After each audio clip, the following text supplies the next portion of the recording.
Top 10 business idea சீரீஸ்ல நம்ம இன்னைக்கு வெறும் சர்வீசஸ் மட்டும் இருக்கிற பிசினஸ் பார்க்க போறோம். சோ உங்க ஸ்கில்ல தான் மூலதனம். Number 1 cleaning and home essential services. லாண்ட்ரியா இருக்கலாம், பிளம்பிங்கா இருக்கலாம், எலக்ட்ரிக்கலா இருக்கலாம், மத்த எல்லாத்துக்கும் எக்கச்சக்க டிமாண்ட். சர்வீஸ் இதுக்காக செட்டப் பண்ணீங்கன்னா நீங்க தான் king. Number 2 landscaping as a service.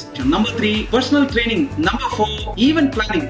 இது ரொம்ப ப்ராஃபிட்டபிளான பிசினஸ்ங்க. அதே நேரத்துல பயங்கர டிமாண்ட் இருக்க பிசினஸ். எனக்கு தெரிஞ்ச நிறைய பேர் சின்ன லெவல்ல ஆரம்பிச்சு ரொம்ப பெருசா பண்ணிட்டு இருக்காங்க. ஈவென்ட் பிளானிங் பண்ணுங்க. நம்பர் 5 நான் ஐடி சப்போர்ட்ல பிஸ்து அப்படின்னு நினைச்சீங்கன்னா ID support services along with lot of IT oriented serviceக்கு இன்னைக்கும் டிமாண்ட் இருக்கு. Number 6 graphic design and video editing. என்னைக்குமே இதுக்கு டிமாண்ட் இருந்துட்டே தாங்க இருக்கும். Number 7 photography as a service. இதுல நிறைய நீஷ் இருக்கு. உங்களுக்கு எந்த நீஷ் பிடிக்கும் அப்படின்னு பாருங்க.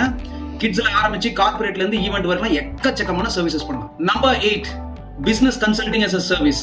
Number 9 accounts and bookkeeping as a last but not the least. number 10 pets பாத்துக்கிறதுக்கு எல்லாருக்குமே டைம் இல்ல. so pet sitting as a service. இது போல வீடியோஸ்க்கு நம்ம தொடர்ந்து பாருங்க. உங்களுக்கு தேவையான டாபிக்ஸ் இந்த கமெண்ட் பண்ணுங்க.